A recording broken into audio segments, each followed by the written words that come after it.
wasiirka wasaaradda duulista ee hawada Somaliland oo maanta shir jiraad ku qabtay xafiiskiisa magaalada Hargeysa ayaa waxa uu faahfaahin ka bixiyay shiru magaalada Addis Ababa caasimadda dalka Itoobiya kaas oo la yeeshay isagii mas'uuliyiin ka tirsan wasaaradda duulista ee hawada ee dawladda federaalka ee Soomaaliya oo lagu lafaguriyay sidii xal looga gaari lahaa khilaafka ka taagan maamulka hawada. waxaan ku maqnaa wafdi iyo safar ana Addis Ababa tagay oo la halmaala si aan baqaadka wada hadalay Somaliland iyo Soomaaliya ku saabsanaa maamulka hawada runtii hawada Somaliland iyo Soomaaliya intii u dambeysay waxa maamulayay oo laga maamulayay qaramada midoobay oo ay u qaabsan tahay hay'adda ICAO laga soo bilaabo 2013 ilaa maanta iyada gacanta ku haysa oo waxa uu qaabilsan xafiiska la yiraahdo VIS ee Nairobi ku yaala Flight Information Service waxa soo kordhay markaa duruufta ah in indeshir lagu qabto oo la isweydiiyo inaan xogta diyaaradaha iyo xafiiskaasi wada helayaan inaanay suurtagal ahayn in la ismaqli karo marka loo eego xagga badweynta India iyo dhinaca kaleba marka qorshaha soo baxay la qaybiyo oo hawada Soomaalida la qaybiyo oo loo qaybiyo Seychelles India iyo Ethiopia kaas oo jirta iyo mashruuca xilliga kala guurka ee ICAO oo ku eg bisha June 2018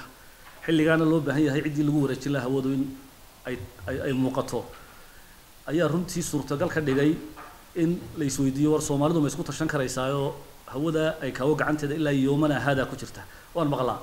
qaar yiraahda hawadii waa la wareejiyay war hawo la wareejiyay ma jirtay mandate-ka ICAO waxa weeye June 2018 ilaa bisha December 2018 2018 gacanta ku hayso taasoo bulshada ku saabsanaa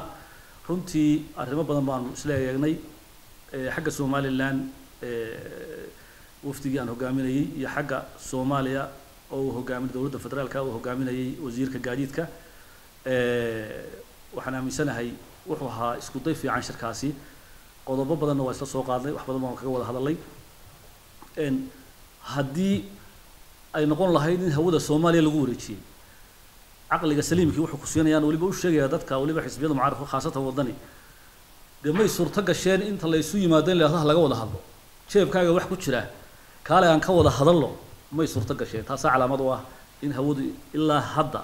يلا حضر إنه هذا إنه إلا أنت مدة مشروع عكل جورك ودمان يا كعنت وقول شراء يسوع هاي ده كاو هذا القناة والصعونة يا وحنا سهر جودي فرسمه ولا بدأ دولة كالصعدة oo isu imanaya sida ugu dhaqsaha badan oo ah khibrada labada wasaaradood oo eegaya sida u suurtagelayso in habka loo maamulayo iyo habka hawadii qolo waliba kaalinteeda ugu yeelanayso waxaan la kulmay wasiirka gaadiidka Itoobiya oo runtii Axmed Shide oo nusaacad xafiiskiisa shirku wada qaadanay ka wada hadalay wada shaqeynta iyo xoojinta xiriirka labada dawladood waxaan kaloo soo qaadnay waxayna siiyaan scholarships maxaan ku institute-kooda xagga aviation-ka Itoobiya oo runtii ah kuwa ugu horeeya Afrika 10 baa nagu jiray marka arday oo shaqaalihii diyaarad ah nimanka la yiraahdo air traffic controllers oo kuwa diyaaradaha haga dejiya kiciyana sidoo kale wasiirka wasaaradda duulista ee hawada Somaliland waxa uu jawaab ka bixiyay eedeymaha maalmihii u dambeeyay soo jeedinayeen wasaaraddaasi mas'uuliyiin ka tirsan xisbiga mucaaradka ee wadani qolada mucaaradkana waxaan leeyahay waliba xisbiga wadani oo nin baa had jeer hal u jawaabi maayo ma jeclin inay u jawaabo waxaan leeyahay taasi waa nasiib darro in wixii runay bulshada in laga iibiyo ay qurux badnaan lahayd in been laga iibiyo waxa si ayaan darro ah oo ayaan daran ninka xisbiga uu matalaya ninkaas oo iyadana waxaan oran lahaa waxa jiray nin baa leeyahay waxa walaalkii baa China gaari kaaga soo diraya markaas uu walaal Chinahan tooshkiisa arkay tooshka waa fuse-keeda gubta gaarigiisa iga daa xisbiga uu yahay xogayihiisa aviation ku ninka yahay beenta sheegay maalin walba inta kale ku darsada